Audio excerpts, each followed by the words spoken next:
Le doy la bienvenida en el estudio a Patricia Mercado, senadora de Movimiento Ciudadano, secretaria de la Comisión de Trabajo y Previsión Social en la Cámara de Senadores. Bienvenida, Pati, gracias por estar aquí. Gracias por la invitación. Pues en una fecha relevante para las mujeres en el mundo y desde luego nuestro país no es la excepción.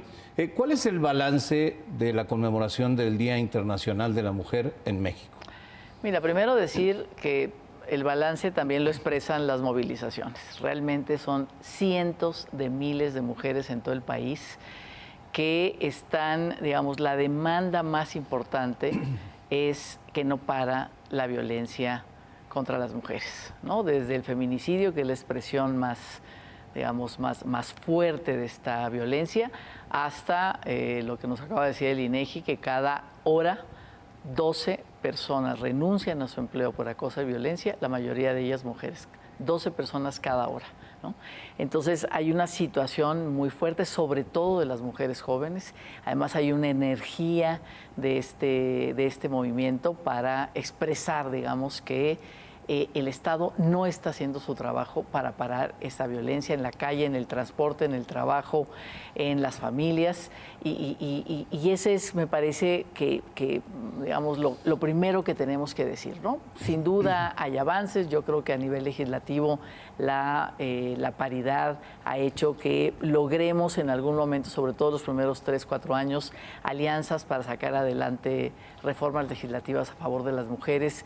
Ya en este último año y medio que llevamos de esta 65 legislatura, no hemos hecho grandes acuerdos. La polarización también nos ha llevado a nosotras entre las patas.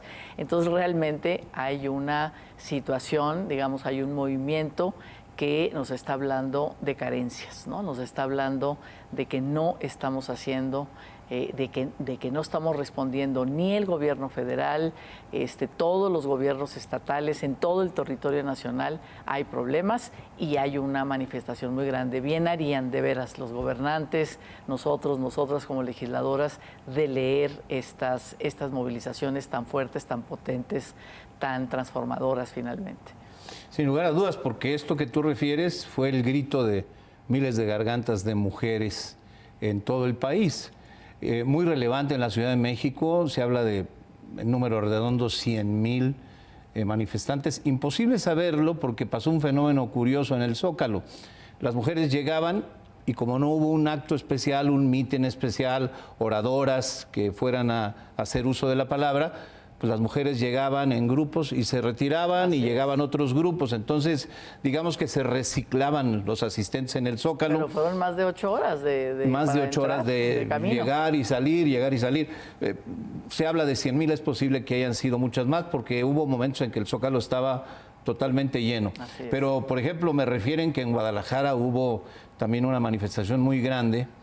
Ahí el tema de las desapariciones, me consta de cerca, es muy serio, muy grave, y bueno, ha habido alguna insensibilidad del gobierno frente a esta situación.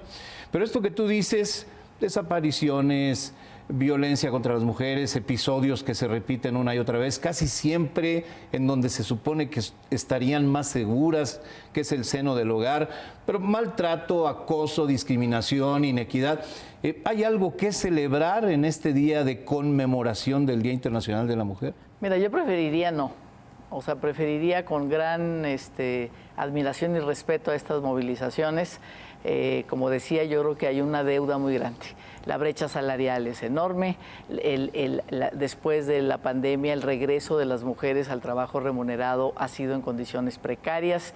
Están la mayoría ganando entre 1 y 2 salarios mínimos. También los hombres, pero muchas más mujeres, digamos, estamos en esa situación.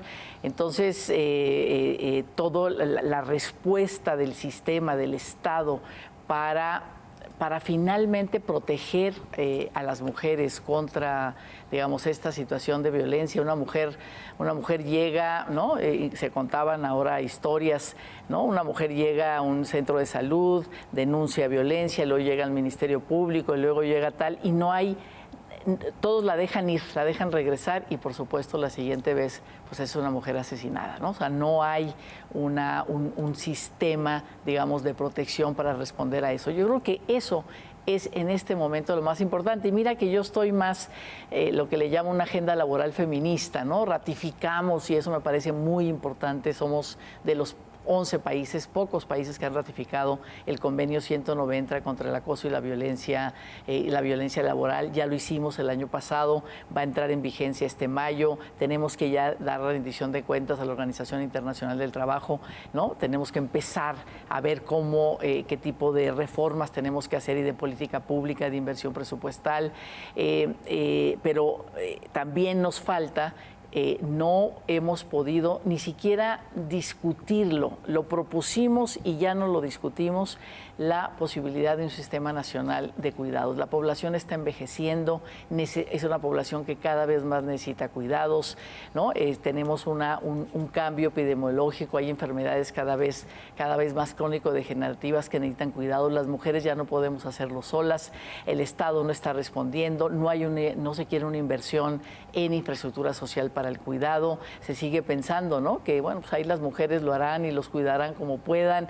Entonces hay una situación, digamos, de muchos límites a la posibilidad de que las mujeres podamos avanzar. Mientras no distribuyamos las tareas de cuidado, pues tendremos lo que llamamos el suelo pegajoso, ¿no? Queremos salir de los hogares a buscar remuneración, a desarrollar nuestros trabajos, nuestras profesiones, y seguimos anclados a ese trabajo. Queremos subir en posiciones, y imposible de romper el techo de cristal si realmente el Estado no asume esa responsabilidad. Entonces, estamos atorados en temas también muy importantes para el país, pero que finalmente, pues las mujeres, que somos la mitad en todas nuestras diversidades, ¿no?, y aceptamos todas nuestras diversidades, pues no están, digamos, recibiendo por parte de los gobiernos, por parte de los congresos, digamos, lo que necesitan. Los congresos, que son los que deciden los presupuestos, pues lo que se necesita para resolver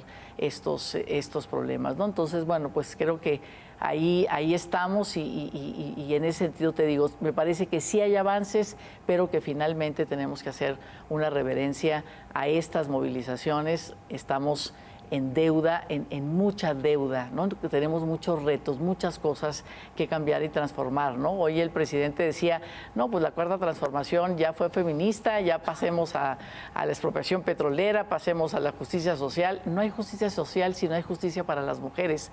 O sea, tenemos que ver todos los problemas también desde esta mirada, cómo lo viven las mujeres que necesitan un tipo de protección social precisamente por la situación de desigualdad y discriminación. Entonces, pues aguas con eso, aguas de pensar que las cosas ya están hechas, porque hay mucho que hacer.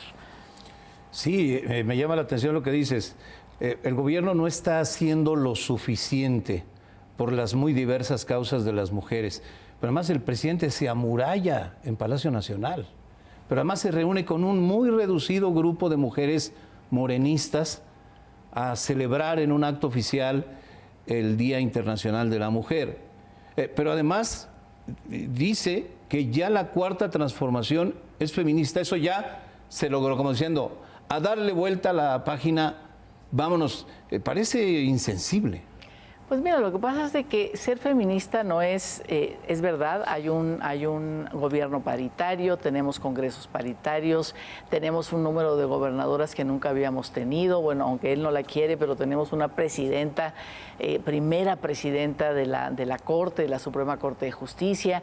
Es decir, sí hay una presencia de mujeres muy importante, pero que esa presencia se vino construyendo en los últimos 30 años, o sea, no pasaron en estos 4 años. Venimos construyendo reformas legislativas, programas de formación política, alianzas entre las mujeres diversas, para que efectivamente, pues, este gobierno ha hecho lo propio, pero también es una lucha muy larga. Y no tiene que ver solamente con ser mujeres, no tiene que ver solamente con el cuerpo de mujeres en un espacio de decisión, sino que tiene que ver con una política, con voluntad, con inteligencia, con diálogo con las organizaciones, digamos, que llevan trabajando 30, 40 años en este país, que saben cómo resolver los problemas, y las sientes en una mesa y nos ponemos como gobiernos a hacer interlocución discusión con estas organizaciones, ¿no? Y sí, pues sí llama la atención, ¿no? Llama la atención el evento del presidente. Yo creo que es, como él dice, pues es el presidente del pueblo de México y el 8 de marzo es de todas las mujeres, ¿no? De las mujeres diversas, distintas, adversarias de su propio gobierno, pero bueno, finalmente, pues sí, decidieron, pues finalmente hablarse entre la coalición gobernante, ¿no? Entre las propias mujeres y el presidente de la coalición gobernante, y siempre la necesidad es oír precisamente a los que no están contigo, para ver, y sobre todo con ese tipo de movilización, pues para ver qué es lo que te falta, porque de la otra manera pues te encierras, te autoelogias y no resuelves los problemas. Decías hace un rato de romper el techo de cristal, lo cual logró Norma Piña, la ministra presidenta de la Suprema Corte de Justicia, en un sector muy dominado por hombres y en donde parecía muy complicado que una mujer pudiera llegar a la presidencia de la Corte. Pero además, en este poco tiempo que lleva de ser presidenta de la Suprema Corte, ha ejercido el cargo con una enorme dignidad, con prudencia, como dice ella misma, pero sin cobardía, como señaló hace un par de días. Atacada desde Palacio Nacional, señalada desde Palacio Nacional. Hoy una gente muy vinculada a López Obrador fue a hacer un show, un circo a la Suprema Corte para denostar a la ministra presidenta. No es una buena idea. No es una buena idea que se actúe así, además, hacia quien preside uno de los poderes de la Unión, Pati. Así es, sí, creo que ahí el presidente se está equivocando. Una cuestión es no estar de acuerdo con una sentencia, con una resolución, discutir por qué, el contenido de eso, pero finalmente, pues no denostar a las personas que están, digamos, y menos en ese otro poder. Norma Piña es una mujer con una larga historia, una mujer justa, que, digamos, en su historia también, de lo que ella puede dar cuentas en términos de sus sentencias, de sus resoluciones. Sin duda son resoluciones que marcan mayor justicia en nuestro país. Digo, las mujeres tenemos que estar de veras de plácemes, y así fue cuando fue, no era solamente la primera mujer, sino era ella, su historia, su compromiso con los derechos de las mujeres. Nos sentimos bien teniéndola ahí, ¿no? Entonces, bueno, pues yo creo que sí, que el presidente se está equivocando. Primero, efectivamente, es otro poder con el cual se tiene que discutir con el mayor respeto, para recibir también él el mayor respeto como poder ejecutivo, y además porque efectivamente pues es la primera vez que tenemos una mujer y de ninguna manera merece el trato que se le ha dado. Y creo que, bueno, pues cada vez salen más apoyos y más fuerza para la ministra, ¿no? Y yo creo que así va a seguir. Sí, la han fortalecido. O sea, la verdad es que la ha fortalecido. Su conducta, su posición, su dignidad, y en contraste con el trato indebido, inmerecido que ha recibido desde Palacio Nacional, una mujer que tiene una carrera judicial intachable. ¿Cuál les dirías, Pati, en este día de conmemoración del Día Internacional de la Mujer, que son los grandes desafíos para la mujer en México? Bueno, el primero, sin duda, es detener esta violencia. Necesitamos infraestructura, inversión, capacitación, para detener esta violencia y por supuesto, también que no existe impunidad, que aparezcan, ¿no? Que estas madres de los desaparecidos, que por cierto son las que se están poniendo al frente de estas movilizaciones, puedan encontrar, digamos, como ellas dicen, como sea, pero necesito encontrarlo y no tenerlo desaparecido o tenerla desaparecida. Segundo, el tema sin duda de cuidados que yo te planteaba, es decir, ya no podemos, esta división sexual del trabajo nos tiene mal, ¿no? Los hombres al trabajo remunerado, las mujeres al trabajo no remunerado. Tenemos que cambiar cambiar este paradigma que no nos está haciendo bien socialmente. Segundo, pues todo el tema laboral, ¿no? Me parece que el tema de los derechos laborales de las mujeres, cerrar la brecha salarial, abrir los espacios de empleo para las mujeres, que no estemos solamente en en la informalidad, ¿no? 33 millones de trabajadores que estamos fuera de que están fuera de la seguridad social, la mayoría de las mujeres en esta situación. Entonces, bueno, pues esos me parecerían, digamos, los temas más importantes, más urgentes que tenemos en este momento en el país. Sin duda. Pues nos quedamos con eso. Patricia Mercado, senadora de la República, gracias por estar aquí. Es un gusto verte, saludarte y desde luego conversar contigo. Te aprecio mucho tu tiempo. No, muchísimas gracias por la invitación, Guillermo. Hasta pronto, Pati. Muchas gracias.